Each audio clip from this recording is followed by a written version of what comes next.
A big problem with modern electric vehicles is range anxiety.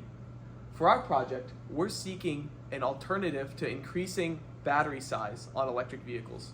Specifically, we're focused on electric semi-truck technology. We are interested in pursuing a system which can wirelessly charge electric semi-trucks as they drive down the highway.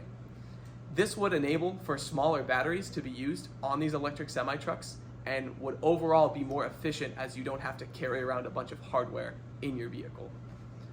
Specifically, our team is working in collaboration with the Wanghall Power Electronics Group and Cummins, who has a Class 8 electric semi, in order to accomplish this goal.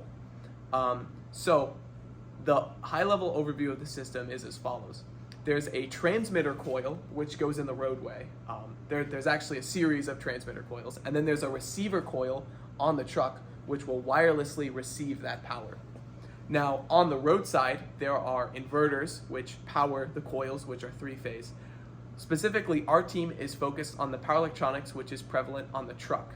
It has to take in that three-phase AC waveform from the three-phase coil, rectify it to DC, and then we have power electronics with a feedback control loop to regulate the output voltage to the battery voltage.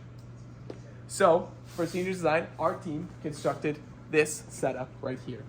Starting on the left over here, this is a three-phase rectifier with 3 diode modules, which take a three-phase input and rectify it to this DC bus.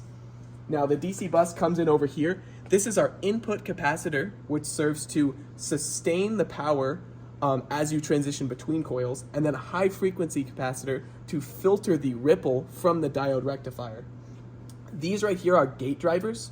They power transistors, which are underneath the gate driver boards, which are used to implement the buck and boost functionality.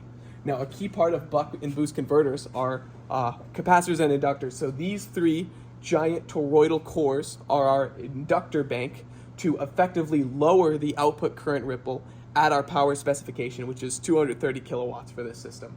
And then this is the output capacitor, which smoothens that inductor ripple even further and leads to a nice, stable output voltage.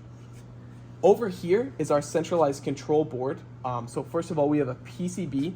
This will take the 24 volts DC that's local to the truck. It steps it down to a few other various voltages. It takes in sensor inputs. So we're measuring the input voltage with this black box over here. We're measuring the output current with this wireless current sensor and the output voltage with this black box. Now, the microcontroller, which is the red PCB, takes in all of the sensor inputs and runs a PI control loop in order to regulate the output voltage to a desired value. Now, that desired value comes from the electric semi itself, part of the battery management system.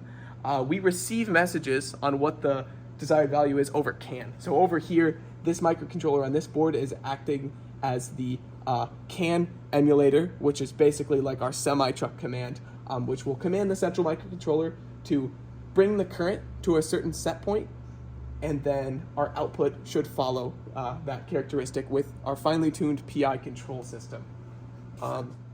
So now we will demonstrate the PI current control functionality of this converter.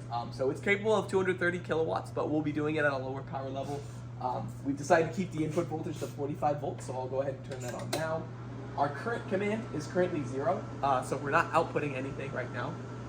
Now we can set a current command of 4 amps, and we see on the oscilloscope output that we are